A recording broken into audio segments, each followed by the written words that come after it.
Hey, raise your hand if you've had a wonderful reading experience so far. All right, that's good, that's good. All right, so we're gonna raise the bar on that. This is gonna be a lot of fun. Sean and I have worked together for a bunch of years here with AWS and our Government Regions team, and so we always love the opportunity to give these quick lightning talks to give you the absolute essentials on our government regions, how they work, how to use them, and how to basically build mission outcomes that help our citizens and our customers. So my name is David Schatzman, been with AWS about 3 years now.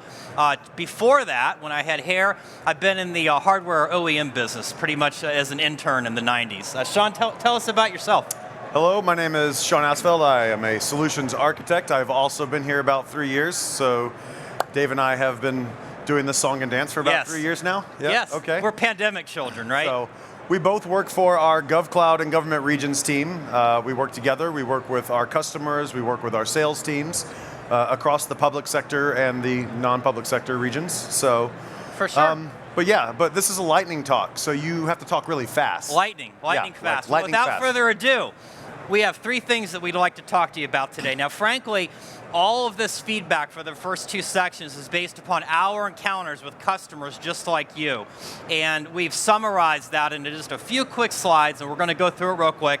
And then we're going to end by showing you an overview of our portfolio of government solutions. So that's what we're going to try to accomplish. Now, before we even start out, this is my absolute favorite quote from one of our senior executives, and it goes back to the days in 2006 when AWS was founded. We always led with security, and we continue to do that. We make investments on a daily, weekly, and monthly basis to improve the security of all of our regions globally. Now, we recognize, Sean, that security is a shared responsibility, right? We can do everything right, but we also need our customers to do everything right. So for me, on our side of the shared responsibility model, we are responsible for security of the cloud, and then you, the customers, are responsible for security in the cloud, right? So if we think through that and dive a little deeper, which you can by going back to watch some of our zero trust sessions that we've offered and some of our security sessions that we've offered, you can learn a tremendous amount about that. But everything we're going to talk to you about in this brief amount of time will be based on security. Now, a few reasons why public sector customers choose AWS. We're not going to go all through all these in the amount of time that we have here, but one thing that's really important is that we have been doing this for 17 years. That's a lot of time, that's a lot of experience, that's a lot of opportunities to mitigate and manage risk, and we pass all of that off to our customers. I'll stand to the side so you can take pictures. It's also important to realize that while public sector customers often just operate in one country, well, gosh, many of our agencies span the entire globe. Think about, just hypothetically, the Department of State, right, with your passport. Or if you think even deeper into some of the things that crime enforcement does, law enforcement. So the fact that we have a global portfolio of regions is very important to enable our public sector customers, not just the regions that we have in the United States. Now, because customer obsession is our #1 focus at AWS, we always work backward from our customers' needs and try to satisfy them. We do that relentlessly every day.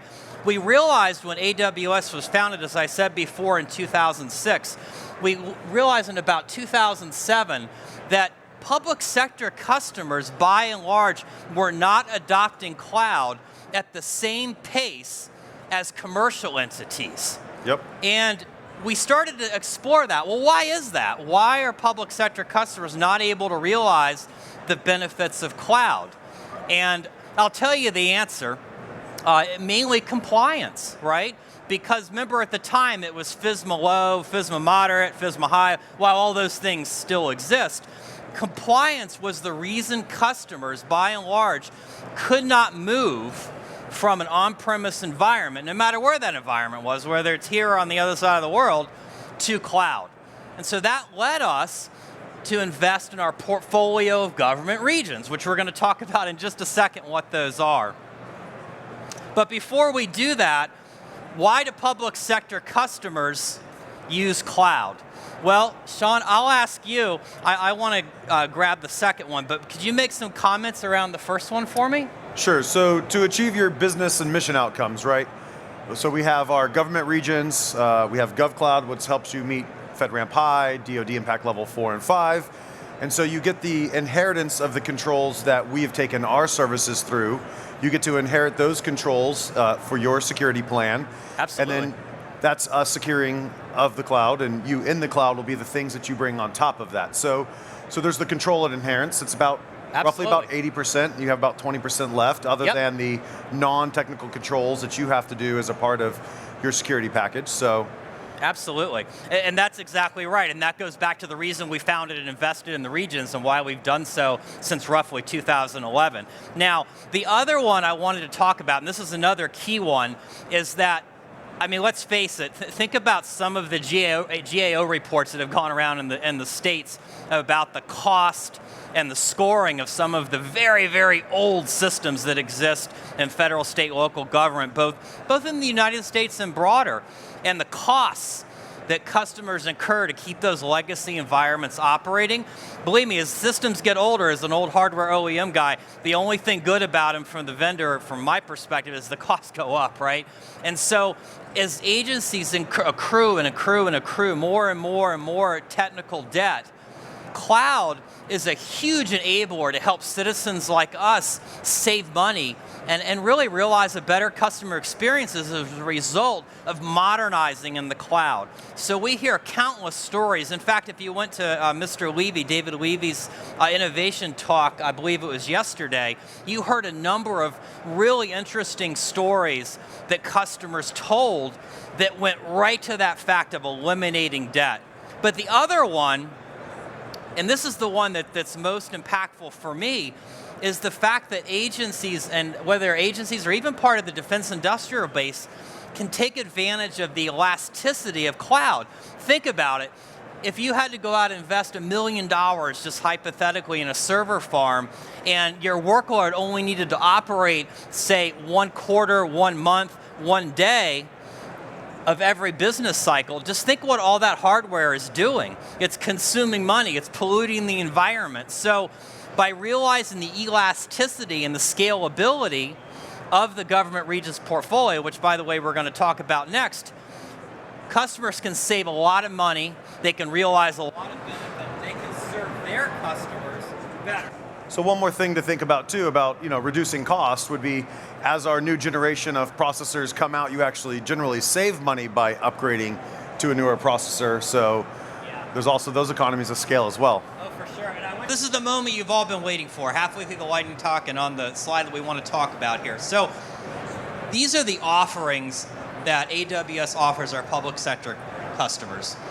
What's interesting about these offerings is that we support multiple enclaves, right? If we start here on the left, our US East and West regions, these are just our commercial regions, right? We have them in San Francisco, Oregon, Northern Virginia, and Ohio, right? And they operate, as Sean alluded to, at the FedRAMP moderate level and the DoD SRG Security Requirements Guide Impact 2 level. These are very popular regions for public sector customers. Make no mistake about it. Customers use the commercial regions extensively to achieve their business outcomes. Now, we have a lot of customers that need isolated infrastructure. They need isolated infrastructure to host controlled and classified information, right? And we realized this in about 2010. When we started making the investments in the commercial regions as far as compliance control. So that led us to launch AWS GovCloud US West in 2011. Again, isolated infrastructure. But what was interesting, when they were first launched, they were actually launched at moderate. We later uplifted them to FedRAMP High. But we didn't stop there, right? The isolated infrastructure, the FedRAMP High infrastructure, one of the phenomena that we found was that more and more customers were bringing mission-critical applications that if they failed to work would have, in many cases, catastrophic impact on the economy, catastrophic impact on operations, if you think about the military. And so that led us to launch a second GovCloud region so that customers had the choice to be able to do dual region deployments. And it's interesting, 5 years ago, we didn't have a lot of dual region deployments. It was quite interesting, but the trend over the last couple of years we have seen more and more customers. I cannot believe this. More and more customers that are obviously looking for multi-region, whether that's active-active or active-passive. So we have 2 regions within our GovCloud. Sure. And obviously you can build highly available within each region, right? But for disaster recovery, for requirements for data to be meaningful distance away, we have 2 regions within GovCloud to operate in. Thank you. Anyway, so we're up to our 4th microphone in 12 minutes. So again, dual region approach here. But anyway, as Sean was saying, yes, so the second region for GovCloud enables resiliency. But you know what? That still wasn't enough, because we realized, again, that there were a series of customers, primarily in the DoD and in the intelligence community, that needed cloud solutions for all the same reasons we just talked about for GovCloud, right? The elasticity, the security, the scalability, the ability to move faster. And so that led us to launch, and I have to be very vague here, it led us to launch additional regions for our secret and our top secret customers. And I'm here to tell you today that our pursuit and our interest in helping our public sector customers is never stopping. We continue to invest heavily in all 4 of these enclaves to help our customers. And you heard many comments throughout all of the different sessions that you've been to regarding new processes, new services, new capabilities, and that we have a vision to help all of our public sector customers move forward, no matter what the classification of their data is. So on our next slide, this is one of my favorite slides. I could spend an hour talking to you about it, but I'm going to spend 4 minutes, given the time that we have here. This information is based upon Sean and I's relentless engagement with customers and the feedback that we get. And these are the top 5 trade spaces that we talk about with our customers. And we typically ask our customers, we work with them to lead with compliance, right? If we take security aside for a second, because all AWS infrastructure is secure, that's the most important thing that we do. So we typically work backwards from the compliance requirements. And oftentimes the customer will say, this workload must be in GovCloud. I've just got to have GovCloud, right? And if you really start to dig into it, maybe that's not the right choice, right? Maybe they need to be in the commercial regions because their compliance programs don't require GovCloud. And we have those same discussions with commercial customers, right? If they have a workload that needs to be in an isolated infrastructure, it needs to be inside an ITAR boundary, it needs to be operated by US citizens only, well, that's GovCloud. So I would encourage each one of you, as you study your cloud journey, to take security as a given, right? We're all smart people. We know how to do security of the cloud and in the cloud, right? And then look at the compliance programs and look at it through a sobering lens. Now, the other really important aspect of picking the right infrastructure, and this is what Sean and I spend most of our time on together, we're the resiliency team for GovCloud. We recognize that there is a balance between resiliency, budget, right? Because citizen tax dollars, they're finite, right? So agencies have to spend smart. Complexity is really important, right? And that goes to resiliency, because if you think about it, a workload running in one availability zone is a lot less complex than running in 6 availability zones across 2 regions with 8 direct connects and 20 backup VPNs and a CDN in front of it, right? Now, David, that point is so important because Werner talked about it this morning with the frugal architect in his keynote. That's true. Yeah, Werner Vogel's got that for me. Can I get away with that? Maybe they'll turn my mic off again. I don't know. But another important consideration, and this goes to the Biden administration, right? Taking politics aside, of course, with the sustainability focus of the Biden administration, sustainability, we're starting to see those conversations in the front. Customers want to architect for resiliency, no matter what enclave we're talking about, but they also want to be environmentally respectful, right? And let's face it, if money were no issue and we weren't considering the environment, why not build in both regions with 6 availability zones and double down on your EC2 and double down on your storage and just let the environment, go, right? But there's an impact, right? It costs the environment, right? You have the carbon. That's a huge issue right now. You consume a ton of electricity, right? And you pollute. So I always tell my customers, Sean also always tells his customers, look, let's think about this through the context of the environment, right? And I'm also really happy to say that our AWS GovCloud regions, and all of our regions, we obviously have the Paris Climate Accord goal that we're planning to exceed. And we are also very proud to say that our GovCloud West is wastewater positive and carbon neutral at this time. GovCloud East is very close. So we have made a huge investment to help our customers be able to architect for sustainability. Now, finally, when we think about this trade space, we do think about risk, right? And we talked about this in the beginning. If we think about the catastrophic impact of a workload unavailability to the citizens, to the users, to the missions, and so forth. So we do, look at things like the risk management framework, depending upon what area of government you're in, or what area of the industrial base that you're in. So we always have to balance all of these factors, risk included. Now, this is another really tight emerging trend, and that is developing low, testing low, and deploying in a higher enclave, right? So we do see customers, for example, it is very common for a customer to do their development in our US commercial regions, right? And to do our testing. They even do things like fault injection simulation in the commercial regions. They use Resilience Hub in the commercial regions. They experiment with failover between regions and availability zones in the commercial regions. But then once the workload is tested and it's ready for production, they'll port it over, say, to GovCloud, right? And of course, you're always testing, right? The resilience life cycle, continuous testing, but anyway, that's another topic. So I say this to say that don't limit yourself to just in one region, right? Always look for opportunities to deploy low to develop low and deploy high, whether you're talking commercial to GovCloud, GovCloud to Secret, and so forth. It saves you a lot of money, it saves you a lot of time, and it gives you a lot of flexibility.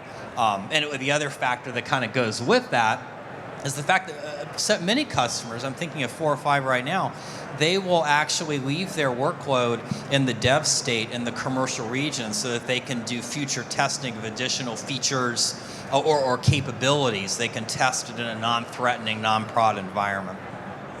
The other point I would make in the minute and a half that we have left is experiment. We see a lot of, particularly with, obviously we're talking about generative AI a little bit at the conference, right? So I would encourage all of you, take some risks, do some experimenting in a non-production environment, move quickly, fail fast, move on. That's a wonderful sentiment to take away from this session and this conference, that it's okay to experiment and it's okay to fail as long as it's not in a production environment. And that we would leave you, Sean, myself, and the other hundreds of people that support public sector, we're here to help you. It's Sean's job to help you architect a system that's going to meet all the goals that we just talked about here, and it's my job to help him help you. So that's the extent of what we have to share today. I've really appreciated your time. If you have any questions, we have to clear the stage. There's another one, but we'll hang out down here. So if I can help you at all, or if Sean can help you, please feel free to come forward. And if you'd like more information, this happens to be for the GovCloud splash page, but from there you can just do the pull down and check out the commercial regions, the secret region, the top secret regions, and of course GovCloud. So thank you very, very much for your time, and we will look forward to seeing you down at the bottom there, or at any time. I will put this up. You can email Sean or I at any time. We'll be, of course, traveling home tomorrow, but Monday morning we'll be bright-eyed, bushy-tailed, ready to serve our They should email us customers. on Saturday and Sunday. All right. Yeah. So we get it when we get back on Monday. True. Yeah. Thank you for your time, everyone.